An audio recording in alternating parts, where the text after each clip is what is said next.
Not personal in terms of girlfriend or boyfriend. No, that's not what I'm saying here. I'm saying a personal relationship. This is my professor, this is my student. Hi everyone, welcome to my channel. My name is Eniola, but you can call me the Global MC. On this channel, I talk about the international student experience. I also talk about my work as an international journalist, and I talk about some of the money moves that I'm making. If those are topics that interest you, feel free to subscribe, comment, like, share, and become a part of the family. Wonderful. So on today's video, I'm talking about my top 5 tips for excelling academically in the United States for international students, obviously. So let's get the show on the road, shall we? We shall. So obviously we know already as international students that this is an exciting time for us, but because of the academic aspect, it might also be a very challenging time for us as well. So the two trains are running on parallel lanes, and this channel is here to help you be here for it. Okay, just because you're having fun in the United States does not mean you're not going to fulfill your duties as a student in the United States. So there is no slacking here. We are here for excelling and excelling only. All right, we must make good use of our tuition. Let's go. So my first tip is being aware of the vast litany, the vastness, the vast resources that are available to you as an international student and just as a student generally in the US. There are things that we would not think to check for that are available, and there are things that are very useful and very beneficial to your experience in the United States, especially in that first year, because that first year really sets the tone for the rest of the school year. So you want to make sure that you are making the most out of it and learning as much about not just your course or what you're studying in school, but about the environment that you now find yourself in, about how people do things where you now find yourself, and about how you can be a contributing member of society to the city or town you now find yourself living in. So that's my first tip. Become aware of the various resources that are available to you. This could be like the library. There's also the online library as well. There is the career center. There is the academic advising office. There is the writing service if you need to learn how to write properly. These are all services that you can access as part of your tuition or by virtue of you being a student in the school where you're a student. So take advantage. Number 2, you will need to develop a study plan. So it's one thing to know that, oh, I have so and so assignments to do, and then you pack them all up until the last week of school to do every single assignment in all of your courses. Do not do that because it will be very overwhelming. And the goal of this channel is to make this experience as unoverwhelming for you as possible. So my personal advice would be to do your assignments as they come up, and also give yourself some time to really go through the rubric like I talked about in the last video, and check that you're checking all of the boxes that you're supposed to be checking, and that you're not missing out on any opportunities for extra credits as well, because you never know where you're going to drop the ball. So if there's an extra credit opportunity, you want to jump on it as soon as possible instead of waiting till the last minute to see what you need to sustain your A grade, because that's what this channel is about. A's, maybe A minus, maybe a B plus, but nothing less than those. Thank you very much. All right, so study plan. Create a timetable for yourself. Manage your time adequately. Don't be foolish with your time. Don't go and play basketball until midnight when you know you have class at 8 a.m. I personally love 8 hours of sleep. I don't know how many hours you like, but 8 hours will do wonders for your life and your mental health. So 8 hours is recommended. I recommend it. Doctors recommend it. What else do you need? Sleep for 8 hours. Okay. So I know it's very easy and tempting to go watch something late into the night or binge a movie late into the night or just talk or just lounge around into late into the night. But my guy, my girl, sleep is so much better for you and for your future. Okay. So time management is key. Studying, determining what your study method is also going to be very helpful for you. For me, I like to read everything from cover to cover, pally to pally. I need to know that I have covered this textbook and I know it. Some other people are like, okay, let's just skim over, let's just flip some pages. And then some other people still are like, okay, I need to create some flashcards, create some questions that I can ask myself to just really test my knowledge. Or some people do like, okay, they create a mnemonic for the things that they are learning, so they're able to recall it very easily. Whatever, method that works for you, you want to make sure that you are doing them as what's the word, as often as you need to succeed in college. Number 3, you want to make sure that you're also engaging with your classes. To engage with your classes, that means you actually have to go to class. So going to class is a non-negotiable. You need to be in class.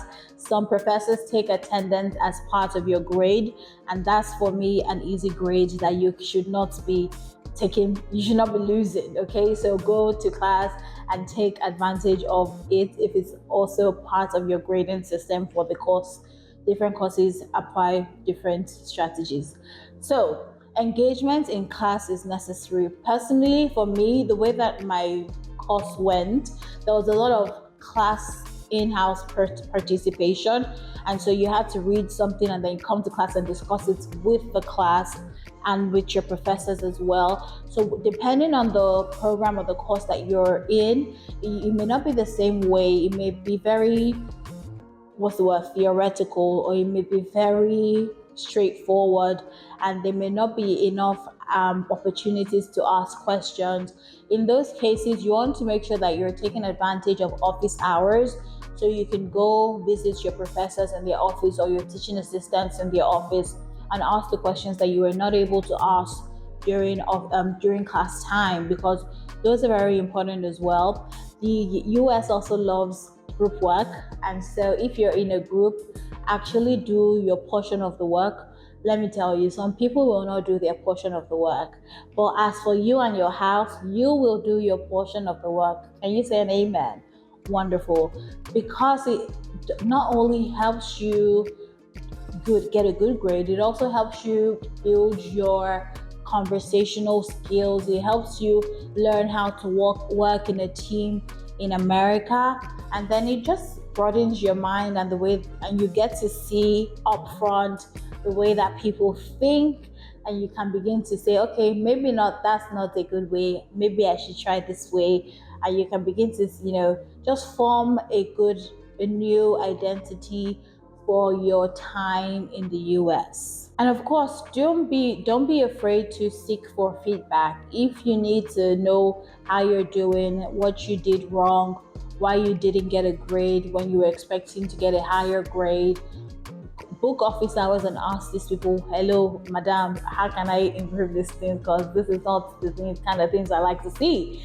So don't be afraid of feedback. They're not there to hurt your feelings. They're there to help you mature and grow into the person of knowledge that you have come to the United States to become, all right? And then number 4, this ties into going to office hours, is you should make it a point of duty to build a relationship early on with your professors, and also build a relationship with the people that you are taking the course with.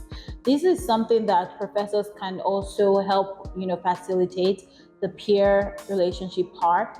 But the ones with the professors, you have to be forward thinking, you have to be proactive, and you have to be reaching out to them to ask them when is a good time to connect over coffee, over breakfast, over lunch, because these people are human beings too, and you'd be surprised just how much a personal relationship with your not personal in terms of girlfriend or boyfriend. That's not what I'm saying here.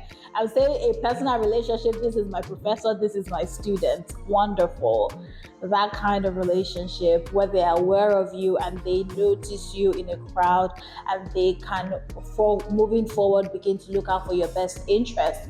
One of my favorite professors from my time, Professor McElroy, just fantastic woman, and it all happened very, I wouldn't say naturally, because I made the effort to, introduce myself and put myself inside her life and the things that she was interested in and help her do stuff that she was interested in. So that was a great relationship for me, and I would love for you to also have that kind of relationship with your professors as well, and also have that kind of relationship with the people you're taking classes with, because they can help you if you do not really understand it after it's a topic, after your professors have already talked about it, after the TA has already tried to explain it to you. Your last resort could be asking a friend to try to explain it to you, or try to teach you how to learn, how to do what you need to learn. And so you need those relationships with your peers as well. Number 5, you need to put time to rest. I talked about time management earlier, but in terms of scheduling your study time and making sure that you're doing your assignments on time. But for this tip is schedule your rest time as well, so that you do not think that you're resting because you slept 2 hours in the night. That's not rest. You need to be well rested. Switch off your devices. I mean, you can be on your device, but just rest, relax, cast all your cares and your worries away. Remove, no assignment is coming into this time, even if it's pressing. I know this may sound like bad advice, but that's on you for not doing proper time management in the beginning. You need time to rest, and so whenever you wake up is your morning.